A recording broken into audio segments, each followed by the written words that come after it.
In a democracy, the minority should be protected. That's what we understand to be a civilized society. But who is going to defend the rights of the minority within the minority? Yes, I'm talking about the ex Muslims like me. We are harassed and we are in the hiding. Yes, even in the UK. Yes, there are no go areas for us. Sadiq Khan totally lied when he said there is no such thing as no go areas in the UK or in London. Someone like me cannot go to different parts of London. If I go to East London, I will surely either be killed or harassed. It was only a couple of weeks ago when I was visiting a hospital in London. I was shouted down by hate mongering Muslim youths. They were shouting, "Dirty pig, get out of here." And end of the day, what happened? Nothing much. Because the CCTV, strangely enough, was not working in that particular area. Yes, we are under attack in every sense of the term, even in the free world. When someone like David Wood or someone like Tommy Robinson speaks out against Islam, the Muslims would say, "Oh, they're racist."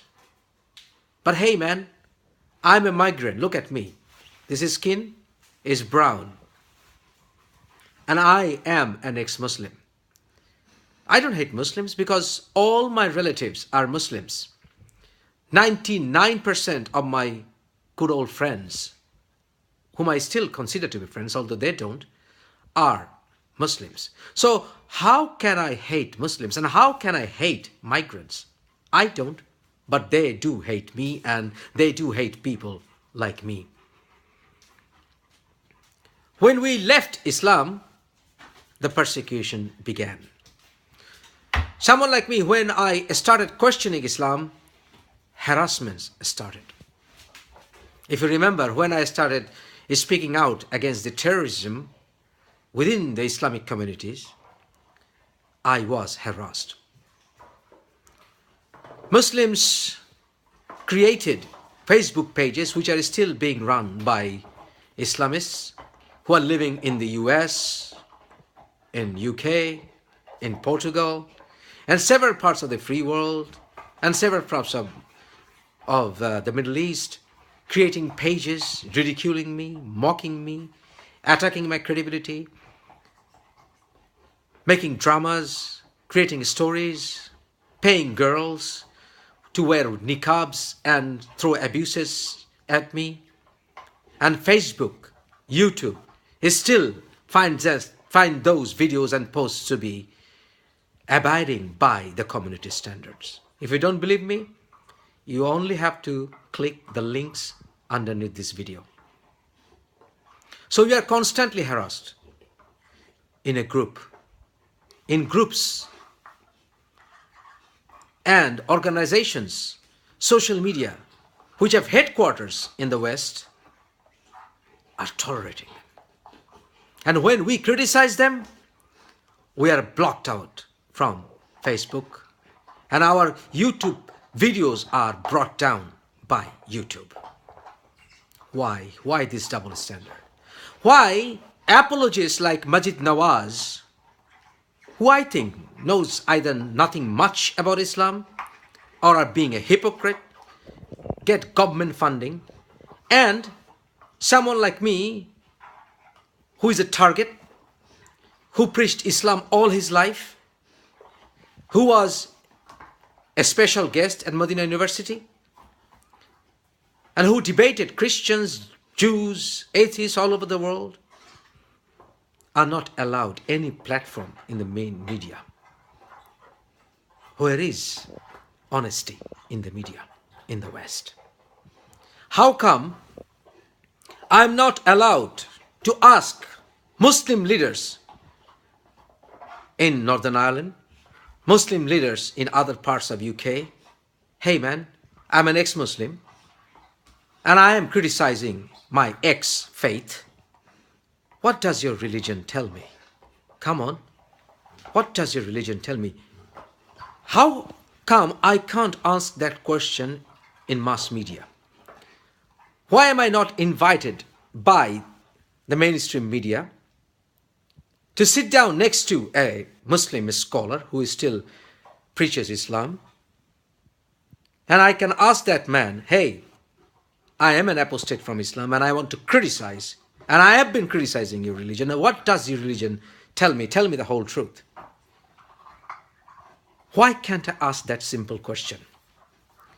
Why can't I ask the question whether Islam is religion or a cult? When I have all the reasons to believe it's a mouse trap. Am I being racist? Hey man, look at my skin color. Look at my face. Why am I being ostracized by my mom, by my family members, by my friends? And how come in the name of their religion they're concocting stories, lies to ridicule me? How come thousands of messages from Muslim world and from Portugal and other parts of the free world, Muslims are sending death threats to me day and night? And how come when I criticize other religions, I don't get the same treatment? Why? Why can't I ask these questions to the Muslim scholars so that I can open up the eyes of the people of the free world about the real face of Islam? Why can't I be offered that opportunity? Why can't the governments of the free world ask Facebook, hey Facebook, get your acts right, get your moderation right, or close down your social media? Why not? Facebook is part of the terrorism problem because they're allowing platforms to killers. Yes. How come a terrorist who sent death threats to me on a video message, which I uploaded in this video, in this channel of mine a few months ago, is running a Facebook page with thousands of people sharing his video every day? Hey Facebook, where is your community standard guideline? How come ghetto mosques are cropping up here and there? And how come children are being taught verses of jihad without even discussing the apologetic, concocted context right here in Northern Ireland? How come I could never organize an anti-terrorism seminar by the Muslim leaders here in Northern Ireland? How come they were not interested to talk about it when there is a clear problem amongst the Muslims regarding terrorism? Do not condemn terrorism with a caveat, dear Muslims.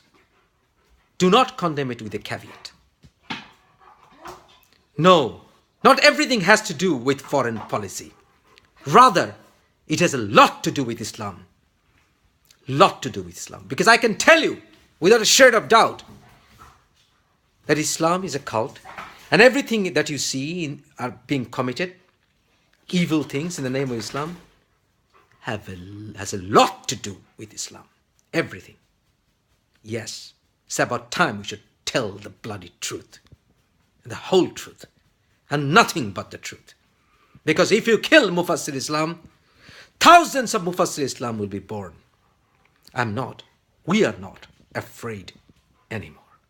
So show me what you got, you Muslim scholars out there. If you dare to debate me, I will take your trousers down.